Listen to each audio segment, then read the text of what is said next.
class. Today we only have 9 topics. Well, 9 topics for this week, so I know you're excited about that. So anyway, let's go ahead and get started. I would like to let you know that something seems like it's going wrong with my video, so hopefully it stays on for the entire time. But if it doesn't, just keep in mind that it's probably because I updated my screen recorder and something was going on with it earlier, so hopefully we can get through without any hiccups. Okay, so let's go ahead and get started. The first problem is the probability of an event. A box is filled with 2 green cards, 4 red cards, and 8 yellow cards. A card is chosen at random from the box. What is the probability that the card is not red? Write your answer as a fraction in simplest form. The easiest way to solve this problem is to count how many cards that you have that is not red. Okay, so we have 2 green cards and we have 8 yellow cards. So we have 10 cards that are not red. So we automatically know, okay, well, there's 10 opportunities for it not to be red, right? So we'll write 10, we'll make it a fraction, so we'll put 10 at the top. Altogether, there are 14 cards. You would put 14 at the bottom, and then you just have to simplify it. And so once you simplify your problem, you can say, well, 2 will go into 10 5 times, 2 will go into 14 7 times. So the simplified response would be 5/7. Let's move to the next problem. Okay, this problem is very similar to the previous problem we worked out. This one is titled Introduction to the Probability of an Event. A spinner with 6 equally sized slices is shown below. The dial is spun and stops on a slice at random. What is the probability that the dial stops on a black slice? What is your answer as a fraction in simplest form? Okay, so let's count how many black slices that we have. And we see that we only have 1 black slice. We have a total of 6 slices. So the chances of the spinner stopping on black is 1. It has 1 opportunity to do that. And so in order to work this problem out, to write it in a fraction, you just say 1/6. Okay, let's move on to the next problem. Okay, class, this one is kind of long, but it's not difficult. So let's go ahead and get started. This one is understanding the likelihood. There are 2 boxes containing only red and black pens. Box A has 3 red pens and 5 black pens. Box B has 2 red pens and 3 black pens. So you're going to have to continue to refer back to how many red and black pens are in boxes A and B. A pencil is randomly chosen from each box. List these events from least likely to most likely. Event 1. Choose a red or black pen from box A. Okay, so in box A, we have a total of 8 pens. We have 3 red, 5 black. So they want to know, the question wants to know what's the probability of that happening. Well, you have 8 chances of picking a red pen or a black pen. So if you were going to do it as a fraction, you would just simply put 8/8 because you have 8 opportunities for that to happen. And then there's a total of 8 pens. So that will equal 1. Event 2. Choosing a black pen from box B. Okay, in box B, you have 3 black pens and 2 red pens. You have a total of 5 pens. But you have 3 opportunities to pick a black pen. So the fraction would be 3/5, and you can see it here. And then if you were going to simplify, it would be 0.6. Okay, let's go here to event 3. Choosing a red pen from box A. Okay, here in box A, you have 3 red pens and 5 black pens. So here you have an opportunity of getting what we have to get. an opportunity of picking the red pen 3 times. As you can see, we have a total of 8 pens. You have an opportunity to pick that the red pen 3 times. So the fraction would be 3 over 8, and simplified that will be 0.375. Okay, the last one says choosing a red pen from box B. Okay, box B has a total of 2 red pens. So you would put 2 at the top. There are a total of 5 pens altogether. So 5 is at the bottom, and 2 over 5 in simplest form is 0.4. And so remember, it asked us to list these events from least likely to most likely. And these are the events 1, 2, 3, and 4. And once you get your responses here, you can see which one is the largest. So right away, well, which one would happen most likely, and that will be definitely the 1. So we can go ahead and put that there. And then you will go to list 3, which is the least likely, event 3. 4 is next, and then event 2. So it's 3, 4, 2, and 1. That's when you list the events from least likely to most likely. Okay, let's move on to the next problem. Okay, odds of an event. Martina has bought tickets for a raffle. The odds in favor of her winning are 1 in 5. What is the probability of her winning? So the easiest way to figure this problem out is to think about it as, okay, if it's 1 in 5 chances, that means that there are a total of 6 people, right, that want to win a raffle. You are one of those people. So that's why you say 1 in 5 chances, because the 6th chance could be you, right? So to work this problem out, or to write it out as a fraction, it would just be 1 over 6. Please review the instructions or the explanation given by Alex if you need more details. However, this is how I go about working this type of problem. Let's move to the next problem. And event probability. Now this one, I'm glad to be working this one out with you because it's a lot, but it's not hard. You just have to really pay attention. Suppose that the genders of 3 children of a family are soon to be revealed. An outcome is presented by a string of a sort GBB, meaning the oldest child is a girl, the second oldest is a boy, and the youngest is a boy. The 8 outcomes are listed in the table below. Note that each outcome has the same probability. For each of the 3 events in the table, check the outcomes that are contained in the event. Then in the last column, enter the probability of the event. Okay, so let's start by reading here.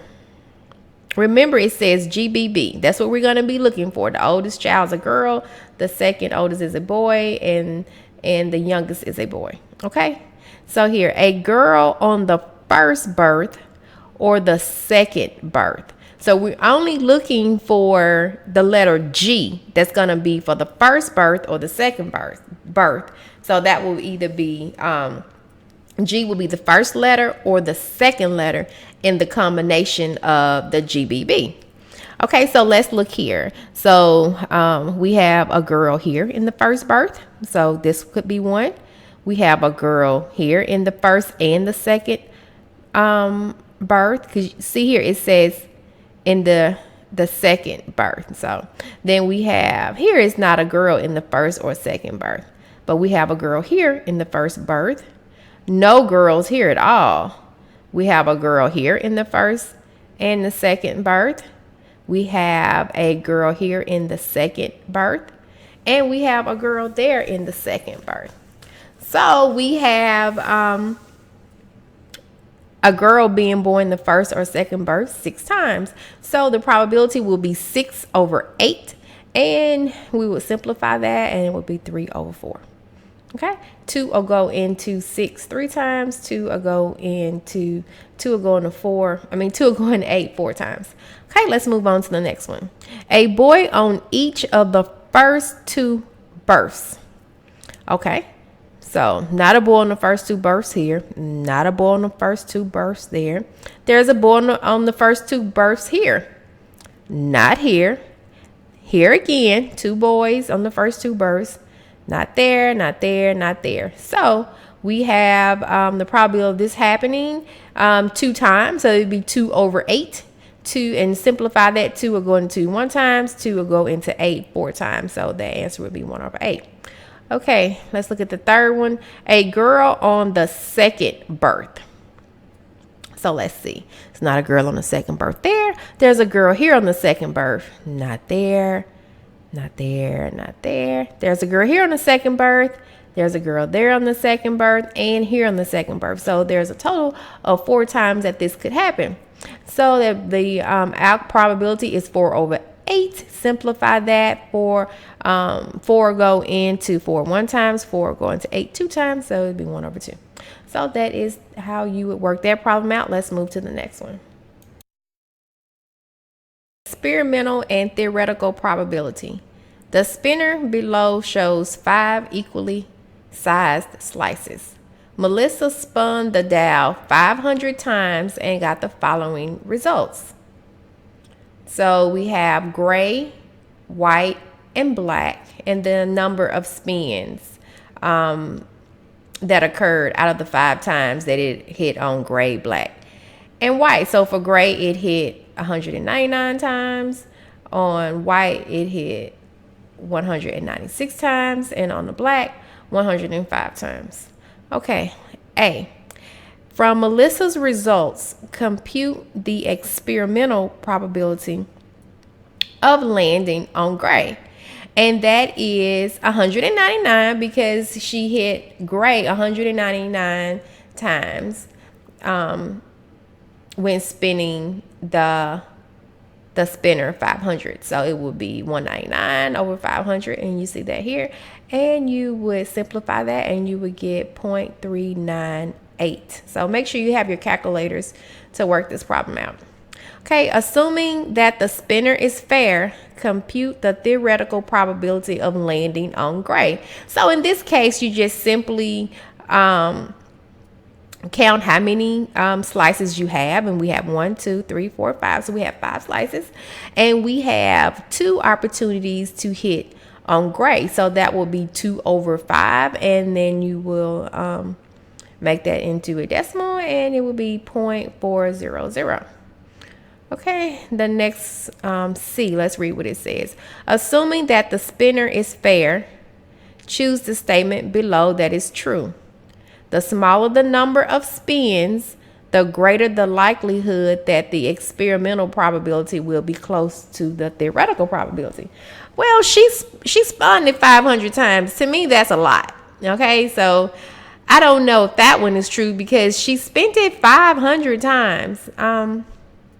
And as we can see here, the experimental probability and the theoretical probability are pretty close. Okay, the experimental probability will never be close. Well, the next one says the experimental probability will never be close to the theoretical probability, no matter the number of spins. And as I stated just a second ago, you can see that 0.398 is very close to 0.4. So definitely we would mark that one is not true right away. Okay, so let's read the next one. The larger the number of spins, the greater the likelihood of the experimental probability will be close to the theoretical probability.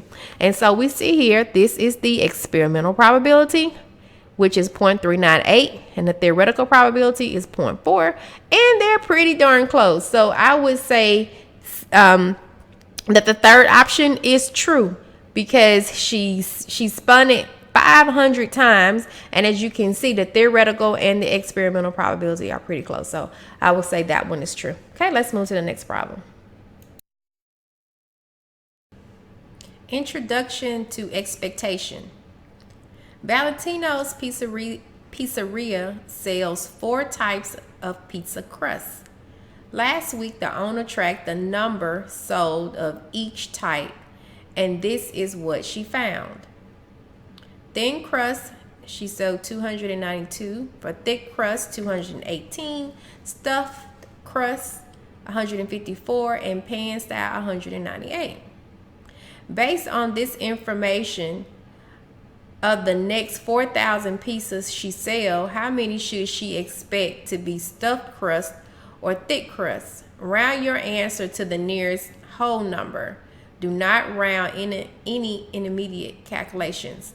Okay, so the first thing you would do is add the total number of types of piece of crust that she sold. So we would add 292 plus 218 plus 154 plus 198, and then you will get 862. Okay, so now we know that she sold a total of 862 pieces, and now the next thing we need to know is how many of those pieces were stuffed crust or thick crust. So we see the stuffed crust here is 154 and the thick crust is 218. So we would add those two together and you would get 372. So the ratio would be 372 over 862. Okay, so now we have what we have here is a 372 over 862, and we know what we want to know is how many of those thick crust and stuffed crust pieces, how many of those types of pieces will be sold out of 4,000 pieces. So we don't know what the stuffed crust or the thick, how many of those are going to be sold. However, we do know that 372 stuffed crust and thick crust pieces were sold last week. So we want to know how many are going to be sold when she sells 4,000. Just an estimate or an idea. Okay, so here we will simply multiply 372 times 4,000. Let me pull my calculator up. So we'll have 372 times 4,000. That gives us a pretty large number. So that gives us 1,488,000. Then so we would divide that number because that number would be here. Will be the number that we would that we would divide by the 4,000. So we would say divide by 4,000.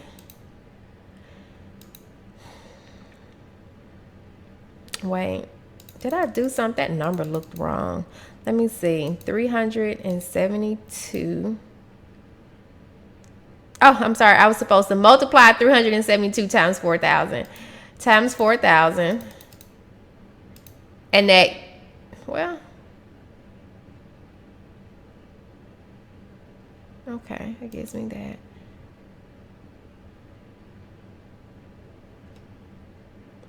And then I would divide that by 862. Not sure if I put in something wrong.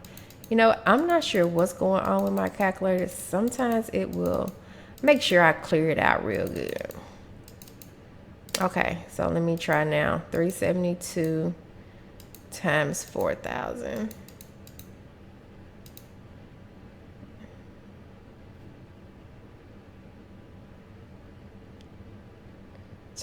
Just did it just like they did it there. And then I'll divide that by 862. Okay, and it gives me 1,730, and this has 1,726.